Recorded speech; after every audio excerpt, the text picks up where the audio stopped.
Hello everyone, कैसे हैं? I hope आप लोग अच्छे होंगे। मैं प्रतिभा आपका एक बार फिर से स्वागत करती हूँ अपने ही परिवार एम सिलेक्शन में।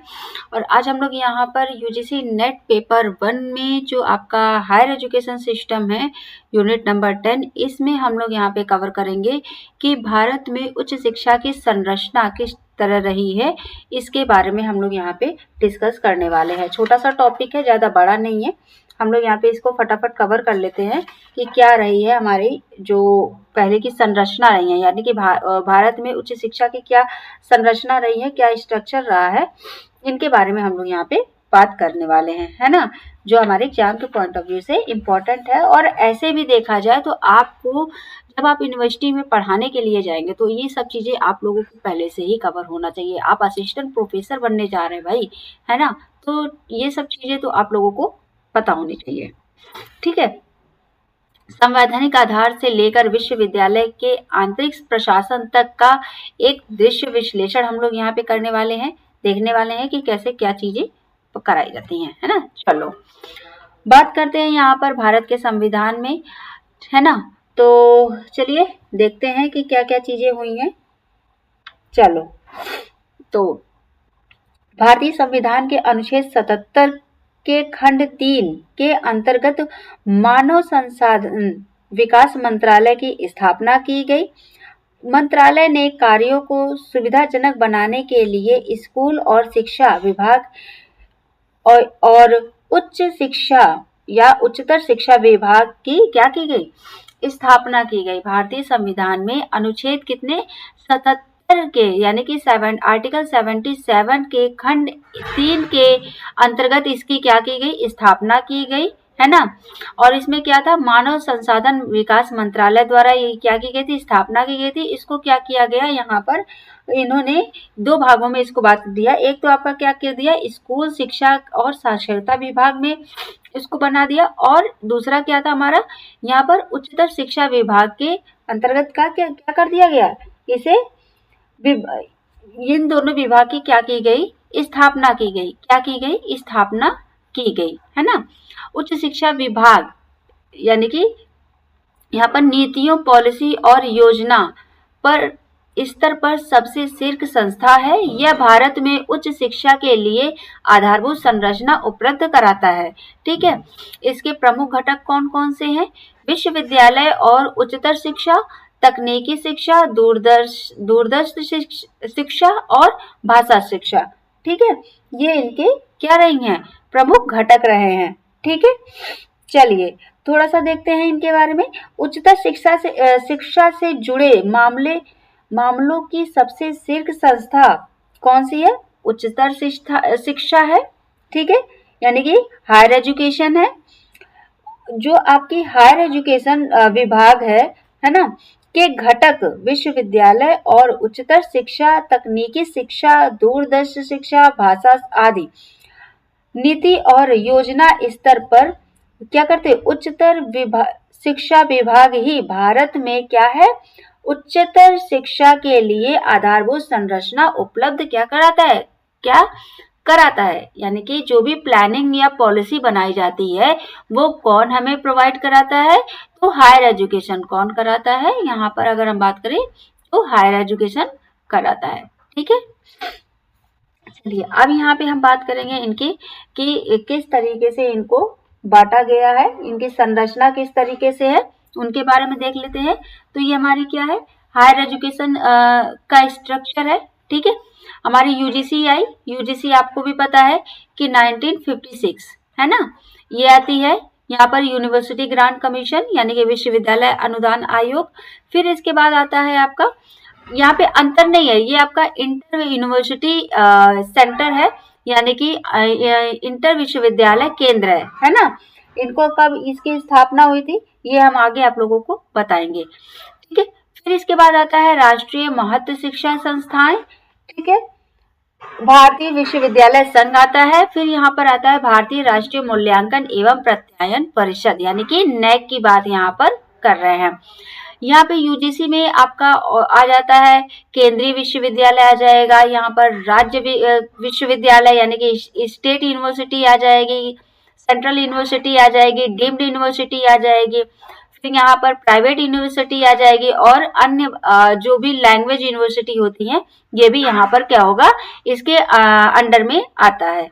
ठीक है, चलो फिर यहाँ पे अगर हम बात करते हैं विश्वविद्यालय अनुदान आयोग यानी कि यूजीसी यूनिवर्सिटी ग्रांट कमीशन, इसके इतिहास के बारे में हम लोग जानेंगे कि ये क्या रहा है ना। देखिए हमने आपको पहले बताया कि इसकी जो स्थापना की बात हुई थी ये कब हुई थी, सार्जेट रिपोर्ट के आधार पर विश्वविद्यालय अनुदान समिति का क्या किया गया था, यहाँ पर गठन किया गया था। कब किया गया था, 1945 में किया गया था, है ना। फिर इसके बाद इसका पुनर्गठन किया गया 1953 में, किसकी अध्यक्षता में, doctor Radhakrishnan commission, doctor Radhakrishnan ji की अध्यक्षता में इसकी सिफारिश लाई गई थी और इसका नाम बदलकर क्या किया गया था, विश्वविद्यालय अनुदान आयोग यानी कि यूनिवर्सिटी ग्रांट कमीशन रखा गया था। इसीलिए ये क्या कहा जाता है, राधा कृष्णन इसका कमीशन के भी कहा जाता है ना, इन्हीं के नाम पर भी ये रखा गया था। तो फिर इसके बाद यहाँ पर 1956 में ये स्वायत्त यानी कि ऑटोनॉमी संसद के अधिनियम द्वारा एक पूर्ण स्वायत्त संस्था का क्या किया गया, इसे दर्जा दे दिया गया, यानी कि ऑटोनोमस बॉडी का इसको बता दिया गया कि भाई 1956 में प्रॉपर तरीके से यूजीसी आ गई, कार्यरत में रही है और इसका जो भी कार्य रहा है वो अपने हैंडओवर ले लिया और ये अपना कार्य करना शुरू कर दी। ठीक है, इसका जो मुख्य जो काम था ये दो था, यानी कि यूजीसी अधिनियम के अनुच्छेद 12 के तहत दो इनके प्रमुख उत्तरदायित्व थे, इनकी रिस्पॉन्सिबिलिटी थी, है ना। पहली रिस्पॉन्सिबिलिटी आती है इनकी, जो इनको क्या है कि जो भी हमारी यूनिवर्सिटी है ना, उनको क्या करना, उनको फंडिंग करना। जो भी कॉलेज यूनिवर्सिटी है इनके जो भी इनके रेगुलेशंस रूल्स को फॉलो करके इन और उस पे खरे उतर रहे हैं तो उनको क्या करना, उनको फंडिंग करना, है ना। दूसरा यहाँ पर इनका क्या था, दूसरा काम जो था, मानकों का समय निर्धारण करना, यानी कि जो कोऑर्डिनेशन था, डिटर्मिनेशन हो गया, और यहाँ पर एंड मेंटेनेंस ऑफ स्टैंडर्ड्स, जो भी इनके इनका स्टैंडर्ड था यूजीसी का, मतलब इनका जो कैरिकुलम इन्होंने बनाया और तो इन्होंने कहा कि इस स्टैंडर्ड को आपको फॉलो करना है। यूनिवर्सिटीज को इन्होंने एक गाइडलाइन बनाई कि आपको इस मानक को देखते हुए आपको जो भी आपका कैरिकुलम होता है, जो भी आप अपने यूनिवर्सिटी में जो भी कार्य कर रहे हैं उसको फॉलो करना है। इस जो भी यहाँ पे हमने क्या किया, रूल बनाया है ना। ये कौन देखता है, ये पूरा यूजीसी इस पूरा गाइडलाइन करती है। अभी आपने मैंने ऑलरेडी पिछले वीडियो में आपको यूजीसी के बारे में बता रखा है, फिर भी मैं यहाँ पे आपको बताऊंगी। कई बार अभी आपने सुना होगा कि यूजीसी ने इस यूनिवर्सिटी को ब्लैकलिस्ट कर दिया, इस यूनिवर्सिटी को फेक घोषित कर दिया, है ना। काफी यूनिवर्सिटी फेक पाई गई हैं। तो ये सब कौन देखता है, ये सब ये आपका यूजीसी देखती है। कौन देखता है, यूजीसी। यानी कि यूजीसी का कहना है कि आप इसकी क्या है, जो भी उसने गाइडलाइन बनाई है उसको आप फुलफिल करें और उसको क्या करें, उसको मेंटेन करके चलें, है ना। तो ये सारी चीजें कौन देखता है, यूजीसी, यानी कि यूनिवर्सिटी ग्रांट कमीशन देखता है। ठीक है, और क्या करता है, फंडिंग करता है, किसको, यूनिवर्सिटीज को, उच्च शिक्षण संस्थानों को क्या करता है, फंडिंग करता है। हाँ, यानी कि ठीक है। अब यहाँ पे हम बात करेंगे कि विश्वविद्यालय अनुदान आयोग यानी कि यूजीसी के बारे में हम यहाँ पे बात करेंगे। संगठनात्मक डैशबोर्ड के देख लेते हैं कि कैसे क्या हुआ है, यूजीसी के अंदर में कौन कौन होता है, इसकी संरचना यानी कि स्ट्रक्चर्स यहाँ पर किस तरीके से है और कितने मेंबर्स होते हैं, ये सारी चीजें हम यहाँ पर बात करने वाले हैं। नेतृत्व और सदस्य यानी कि लीडरशिप और मेंबर्स, इनकी बात करेंगे। तो लीडरशिप में कौन आ जाएंगे आपके, जैसे अध्यक्ष होते हैं, चेयरमैन हो गए, फिर यहाँ पे वाइस चेयरमैन होते हैं, उपाध्यक्ष होते हैं। इनका जो कार्यकाल होता है ये आपका 5 साल होता है या फिर 65 साल की आयु, यानी कि जो पर्सन चेयरमैन बना है या फिर वो उनका 5 साल पूरा करते हैं या 5 साल से पहले अगर उनका 65 ईयर्स के वो हो जाते हैं तो उनका क्या होगा, उनके यहाँ पे नवीनीकरणी, यहाँ पर उनका क्या रिटायरमेंट होगा, उनके जगह पर क्या होगा, दूसरों को आपको चयन किया जाता है। ठीक है। जो यूजीसी के चेयरमैन की नियुक्ति करते हैं वो कौन करते हैं यहाँ पर, तो ये करते हैं आपके राष्ट्रपति। कौन करते हैं, राष्ट्रपति करते हैं, प्रेसिडेंट करते हैं, ठीक है। इसके बाद यहाँ पे हम बात करेंगे उपाध्यक्ष की, बात करेंगे वाइस चेयरमैन की। तो इनका जो कार्यकाल होता है यानी कि टाइम पीरियड होता है वो कितना होता है, 3 साल होता है। कितना होता है, 3 साल होता है। अच्छा, जो हमारे पहले चेयरमैन रहे हैं या अध्यक्ष रहे हैं वो कौन रहे हैं यूजीसी के, तो डॉक्टर सी.डी. देशमुख रहे हैं, ये प्रथम अध्यक्ष रहे हैं, ठीक है। अब यहाँ पर ये तो हमने बात कर ली अध्यक्ष और उपाध्यक्ष की बात कर ली। यहाँ पर उसके अलावा क्या होता है कि यहाँ पे 10 अन्य सदस्य भी होते हैं। आई होप कि ऑडियो वीडियो क्लियर होगा। 1 मिनट जरा देख ले, कुछ कट तो नहीं रहा है, नहीं, चलो, है ना। चलिए, अगर आपको कोई डाउट होता है, कोई क्वेरी होती है तो प्लीज आप मुझे कमेंट सेक्शन में कमेंट करके आप मुझसे पूछ सकते हैं, ठीक है। अच्छा, कुछ बच्चे हैं, स्टूडेंट हैं जो मुझसे फर्जी की बातें भी करना पसंद कर रहे हैं, तो प्लीज मैं आप लोगों से एक रिक्वेस्ट कर रही हूँ कि मेरे पास आप अगर आप अपने एजुकेशन से रिलेटेड आप मुझे जब भी कॉल या मैसेज या फिर आप किसी भी माध्यम से आप मुझे कनेक्ट कर रहे हैं तो आई एम ऑलवेज अवेलेबल रहूंगी, है ना। लेकिन अगर आप ये सोच रहे हैं कि मैं मैम है तो मैं मैम से बातें कर लूँ, चैट कर लूँ, तो सॉरी, इसके लिए मेरे पास टाइम नहीं है। बट हाँ, आपकी एजुकेशन से रिलेटेड अगर आप मुझे कभी भी मैसेज करेंगे तो I am always with you, ठीक है। तो चलिए, यहाँ पे हम अदर मेंबर्स की बात कर लेते हैं। तो अदर्स मेंबर्स में यहाँ पर क्या होते हैं, 2 केंद्र सरकार के अधिकारी होते हैं। कौन होते हैं, 2 केंद्र सरकार के अधिकारी होते हैं जो शिक्षा सचिव होते हैं और वित्त सचिव होते हैं, ठीक है। 3 विश्वविद्यालय में कार्यरत प्रोफेसर होते हैं यहाँ पर, और 5 जो आपके होते हैं सदस्य वो अन्य सदस्य होते हैं, जैसे कृषि, तकनीकी, वैज्ञानिक, उद्योग, इंजीनियरिंग, इस क्षेत्र से बिलोंग करते हैं। Got it. चलिए, अब यहाँ पे हम बात करते हैं कि जो यूजीसी का मुख्यालय है यानी कि हेडक्वार्टर की अगर हम बात कर लें तो हेडक्वार्टर हमारा कहाँ पर है, न्यू दिल्ली में है। कहाँ पर है, न्यू दिल्ली में है। और जो लोकल अगर हम रीजनल ऑफिस की बात करें या फिर जो हमारा क्षेत्रीय कार्यालय है ना, हेड ऑफिस, इनकी ब्रांचेस जो अगर हम बात कर लें तो जैसे आपका गुवाहाटी में हो गया, कोलकाता में हो गया, हैदराबाद में है, भोपाल में है, पुणे में है, बेंगलुरु में है ना। तो ये क्षेत्रीय जो 6 क्या है, 6 जो है क्षेत्रीय कार्यालय है, इनके रीजनल ऑफिस है। और जो इसका हेड क्वार्टर है, मुख्यालय है यूजीसी का, वो कहाँ पर है, दिल्ली में है, नई दिल्ली, यानी कि न्यू दिल्ली में इसका हेड क्वार्टर है। सो गॉट इट। चलिए, नेक्स्ट हम चलते हैं यहाँ पर। अब यहाँ पे हम बात करेंगे IUC की बात करेंगे। यहाँ पर ये जो आपका लिखा हुआ है अंतर, तो ये अंतर नहीं होगा, ये जो होगा आपका इंटर होगा, ठीक है। यहाँ पर इंटर यूनिवर्सिटी सेंटर की हम यहाँ पर बात करेंगे, यानी कि इंटर विश्वविद्यालय केंद्र का एक क्या है एंड स्कोप संरचना के बारे में बात करेंगे कि किस तरीके से इनका जो काम है ना, किस तरीके से इनका वर्क है। जो IUC है इसको क्यों इस्टेब्लिश किया गया, इसका क्या मुख्य उद्देश्य है, क्या काम है, इनके बारे में थोड़ा सा बात करते हैं। तो इसकी जो स्थापना होती है यूजीसी के अधिनियम 1956 की धारा 12 CCC के अंतर्गत इसकी स्थापना की जाती है। इसका जो काम होता है उन विश्वविद्यालयों को उन्नत सुविधाएं देना जो भारी निवेश में असमर्थ हों, ठीक है।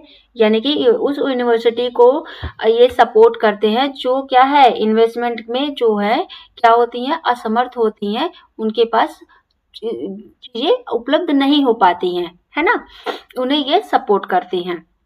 देन उसके बाद यहाँ पे बात कर लेते हैं कि इन्होंने बोला कि दूसरा क्या होता है, शिक्षक और शोधकर्ताओं, है ना, यानी कि जो आपके प्रोफेसर्स होते हैं या टीचर्स और यानी शोधकर्ताओं, जो रिसर्चर्स होते हैं, को आधुनिक उपकरण यानी कि जो भी टेक्नोलॉजी यानी कि जो मॉडर्न टेक्नोलॉजी है और संदर्भ पुस्तकालय उपलब्ध कराना। जो भी यहाँ पर टेक्नोलॉजी हो गई, जो भी बुक्स वगैरह है, वो कौन यहाँ पर ये प्रोवाइड कराती है ना। जो भी लेटेस्ट वर्जन चीजें होती हैं वो इनको क्या करना है, प्रोवाइड कराना होता है। Got it. अब यहाँ पे हम बात करते हैं कि जो आपका प्रत्येक क्षेत्र में उत्कृष्ट विशेषता प्राप्त करने में सहायता प्रदान करना, ये इनका कार्य होता है। ठीक है, कि ये यूनिवर्सिटी को क्या करते हैं, यहाँ पर जो भी हेल्प होती है, जो भी इनको नीड होती है यूनिवर्सिटी को, वो क्या करते हैं, यहाँ पर उनको प्रोवाइड कराते हैं, हेल्प करते हैं। समझ में आ गई बात? ठीक है। देश का पहला IUC है ना, इंटर यूनिवर्सिटी सेंटर्स कहाँ पर उपलब्ध हुआ? 1994 में, 1994 में परमाणु विज्ञान केंद्र यानी नई दिल्ली में क्या है, स्थापित हुआ था। वर्तमान में इंटर यूनिवर्सिटी एक्सीलरेटर केंद्र बनाइए। ठीक है, या कहा जाता है, जो भारत में कार्यरत, और भारत में कितने जो है IUC सेंटर है, वो कितने हैं? 7 है। टोटल कितने हैं? 7। ठीक है, जो कार्यरत में है। समझ में आ गई बात? अब यहाँ पे हम बात करते हैं, किसकी यहाँ पर बात करेंगे, यहाँ पे यूनिवर्सिटी की बात करेंगे। किसकी बात करेंगे? यूनिवर्सिटी की बात करेंगे यहाँ पर, है ना, विश्वविद्यालय की। तो चलिए विश्वविद्यालय की देख लेते हैं। सामान्यतः विश्वविद्यालय वह उच्च संस्था है जिसमें सभी प्रकार की शैक्षणिक क्या है, विधाओं को उच्च कोटि की शिक्षा दी जाती है। उनका परीक्षण एवं मूल्यांकन किया जाता है कि किस तरीके से वो काम कर रहे हैं, है ना। समय समय पर जैसे परीक्षण हो गया, आपकी जो एग्जाम्स होते हैं, वो क्या होता है, यही तो देखा जाता है ना कि आप कितना उस चीज को कैच कर पा रहे हैं, कितना आपके अंदर टैलेंट है, यही सारी चीजें देखी जाती हैं। ठीक है, फिर इसमें संबंधित मानक क्या है, उपाधियां प्रदान की जाती हैं। भारत में विश्वविद्यालय एक ऐसी शीर्ष संस्था है जो केंद्रीय एवं राज्य अधिनियम के अंतर्गत स्थापित की गई है और विश्वविद्यालय अनुदान आयोग के अंतर्गत कार्यरत है। ठीक है, 31 मार्च 2019 तक भारत में कुल विश्वविद्यालयों की संख्या कितनी है? तो ये 907 है। कितनी है? 907। ठीक है, समझ गए? तो ये तो बात हो गई इनकी, इसकी यूनिवर्सिटी की बात हो गई। समझ में आ गई बात यहाँ पर? अब हम लोग बात करेंगे यहाँ पर कि विश्वविद्यालय की आंतरिक संरचना के बारे में बात करेंगे कि किस तरीके से विश्वविद्यालय यानी कि जो हमारी यूनिवर्सिटी होती है, उसके अंदर जो है किस तरीके के स्ट्रक्चर होता है, कैसे लोग हायर होते हैं। जैसे आप देखे होंगे स्कूल में प्रिंसिपल होते हैं, डायरेक्टर होते हैं, टीचर्स होते हैं, कोऑर्डिनेटर होते हैं, है ना, इस तरीके से होते हैं। तो इसी तरीके से हमारे यूनिवर्सिटी में जो अंदर, यूनिवर्सिटी के अंदर किस तरीके से जो संरचना है, उनके बारे में हम लोग बात करेंगे, किस तरीके से चैन बनी होती है, कि है ना। तो यहाँ पर पदानुक्रम और नियंत्रक प्रवाह के बारे में बात करेंगे, चेन और कमांड। ठीक है, जैसे हम यहाँ पर कौन होते हैं, चलो इनके बारे में थोड़ा सा और भी चीजें देखते हैं। देश के सभी विश्वविद्यालयों में आंतरिक संरचना लगभग एक समान ही होती है ना, क्योंकि केंद्रीय विश्वविद्यालय के राज्य स्तर के सभी विश्वविद्यालयों का कुलाधिपति राज्य का राज्यपाल होता है ना। जो हमारे क्या है यहाँ पर, जो हमारे राज्य के राज्यपाल क्या होते हैं यहाँ पर, यानी कि चांसलर होते हैं। ठीक है, फिर इसके बाद जब ये विश्वविद्यालय का उत्तरदायित्व कुलपति पर होता है। ठीक है, यहाँ पर क्या होते हैं, वाइस चांसलर और चांसलर होते हैं ना। ठीक है, चलिए अब यहाँ पे देखते हैं कि वह विश्वविद्यालय के अंतर्गत आने वाले सभी विश्वविद्यालयों के प्रबंधन एवं प्रशासन संबंधी कार्य करता है। इससे संबंधित रिपोर्ट राज्य के राज्यपाल और कुलाधिपति को क्या करते हैं, सौंपते हैं। ठीक है, इनकी दो जो है विशेष संस्थाएं होती हैं, जैसे आपका सीनेट हो गया और एक कार्यकारिणी परिषद होती है। कौन होती है? एक आपका सीनेट होता है और दूसरा आपका कार्यकारिणी परिषद होती है। ठीक है, सीनेट में जो है यहाँ पर यानी कि विश्वविद्यालय के कार्यरत सभी लोग सीनेट के सदस्य होते हैं। जैसे आपके कौन कौन से हो गए, प्रधानाचार्य हो गए, है ना, शिक्षक हो गए, पंजीकृत स्नातक हो गए यहाँ पर, फिर यहाँ पे कुलाधिपति द्वारा मनोनीत विशेषज्ञ व्यक्ति हो गए, सरकारी विभागों के पदेन सदस्य, ये सब किसमें, सीनेट में आते हैं। ठीक है, चलो अब यहाँ पे हम देखते हैं। अच्छा, सीनेट तो हम लोगों ने बता दिया, यहाँ पे कार्यकारिणी परिषद का थोड़ा सा बता देते हैं कि इसमें कौन कौन से आते हैं। ये आपका सीनेट हो गया, और दूसरे कौन होते हैं यहाँ पर, कार्यकारिणी परिषद, है ना, परिषद ऐसे कर देते हैं। ठीक है, इसमें जो है कार्यकारिणी परिषद विश्वविद्यालय के सभी प्रशासनिक कार्यों को संचालित करती है। यह विश्वविद्यालय की क्या संपत्ति, कोष यानी कि फंड, है ना, और अन्य प्रशासनिक कार्यों के प्रति उत्तरदायी होती है। यह एक लघु संस्था होती है। कौन सी, कार्यकारिणी जो परिषद है ये हमारी क्या, एक लघु संस्था होती है, जिसके सदस्य कुलपति, राज्य शिक्षा संचालन, सीनेट के प्रतिनिधि, विभिन्न क्या है, ये सदस्य महाविद्यालय के वरिष्ठ प्रधानाचार्य, ये सारे इसमें क्या होते हैं, कार्यकारिणी परिषद में सदस्य होते हैं। ठीक है, अब समझ में आ गई आपको। चलो अब यहाँ पे हम लोग बात करेंगे किसकी, जो आपके विश्वविद्यालय स्तर की क्या है, संस्थाएं हैं, इनके बारे में देख लेते हैं कि कौन कौन सी हमारी संस्थाएं हैं। जैसे यहाँ पर आपकी आ जाती है, पहले कौन सी आ जाएगी आपकी, DHE, है ना, उच्च शिक्षा विभाग। ये आपका मंत्रालय, ये किस स्तर इसका क्या है, मंत्रालय, है ना। इसमें प्रमुख कार्य क्या है, समग्र नीति निर्माण, यानी कि जो भी पॉलिसी बनाई जाती है, योजना बनाई जाती है, उनका उनको क्या है, उसको बुनियादी ढांचा उपलब्ध कराना। ठीक है, फिर यहाँ पर UGC आ गई आपकी, नियामक, यहाँ पे रेगुलेटर बॉडी है ये क्या करती है, फंडिंग करती है, और यहाँ पर क्या है, कंट्रोलिंग करती है, जो भी आपका जो भी मेंटेन को, मतलब जो हायर एजुकेशन में उस जो भी रूल्स होते हैं उसको क्या करती है, ये मेंटेन करके रखती है, या उस पे क्या करती है, कंट्रोल रखती है, ये कह सकते हैं, है ना। फिर यहाँ पर आपका जो है IUCS केंद्र है, ये आपका क्या है, ढांचा बुनियादी है, इसका साझा बुनियादी ढांचा है ना। ये क्या, इसका कार्य क्या होता है, विश्वविद्यालयों के बीच उन्नत शोध सुविधाओं और जो भी न्यू टेक्नोलॉजी है ना, और या बुक्स वगैरह जो भी प्रोवाइड होती है, ये कौन कराता है, IUC ये प्रोवाइड कराता है। ठीक है, विश्वविद्यालय क्या है, कार्यान्वयन, इसका जो है उच्च कोटि की शिक्षा प्रदान करना, इनका मुख्य उद्देश्य है या मुख्य कार्य है। परीक्षण, मूल्यांकन करना, और क्या है, उपाधियां या कह सकते हैं डिग्रीज प्रोवाइड कराना या प्रदान करना।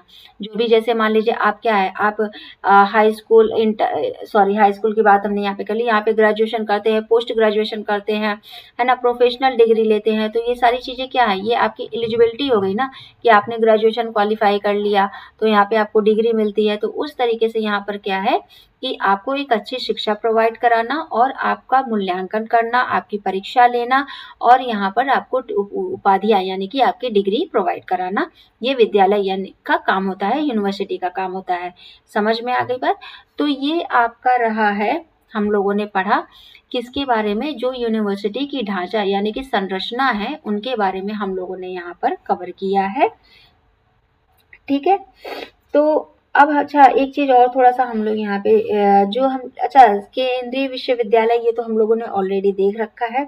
अब हम इसके बाद जो पढ़ेंगे यहाँ पर छोटे छोटे टॉपिक्स हैं, अब ज़्यादा बड़े बड़े टॉपिक नहीं, जो मेन टॉपिक्स थे हमने कवर करा दिया है ना। लेकिन यहाँ पर हम लोग अब जो पढ़ेंगे, एक बार यहाँ पे मैं बता दूं आपको कि उच्च शिक्षा से संबंधित योजनाएं और कार्यक्रम, एक बार इसे हम लोग फिर से यहाँ पर कवर करने वाले हैं। राष्ट्रीय महत्व के संस्थान, है ना, इंस्टीट्यूट ऑफ नेशनल क्या है, इम्पोर्टेंस, इसके बारे में हम लोग नेक्स्ट वीडियो में पढ़ने वाले हैं। तो जो भी आपके बुक्स में जो भी सिलेबस दिया है उसके अकॉर्डिंग हम यहाँ पर चल रहे हैं। जैसे ही ये हमारा हायर एजुकेशन सिस्टम कंप्लीट होगा, हम यहाँ पे PYQs कराना शुरू करा देंगे, है ना। PYQs कराएंगे, फिर उसके बाद हम यहाँ पर अभी आप लोगों का क्या रिसर्च एप्टीट्यूड पार्ट बचा है, और पीपल डेवलपमेंट बचा है, ICT वाला पार्ट बचा है, और लॉजिकल रीजनिंग, है ना।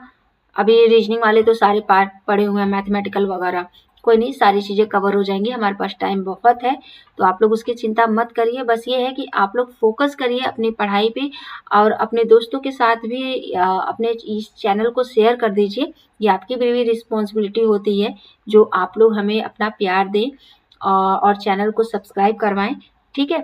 तो चलिए, आज के लिए इतना ही रखते हैं। So thank you so much, bye bye, take care. अभी तक जिसने भी चैनल को सब्सक्राइब नहीं किया है तो प्लीज़ चैनल को सब्सक्राइब कर लें, बेल आइकन को प्रेस कर लें, जो भी लेटेस्ट वीडियो है वो आप तक तुरंत पहुंच सके, और आपका बिना टाइम वेस्ट किए हुए आप अपने जो भी टॉपिक है उसे कवर कर सके पहले, है ना। तो चलिए, बाय बाय, टेक केयर।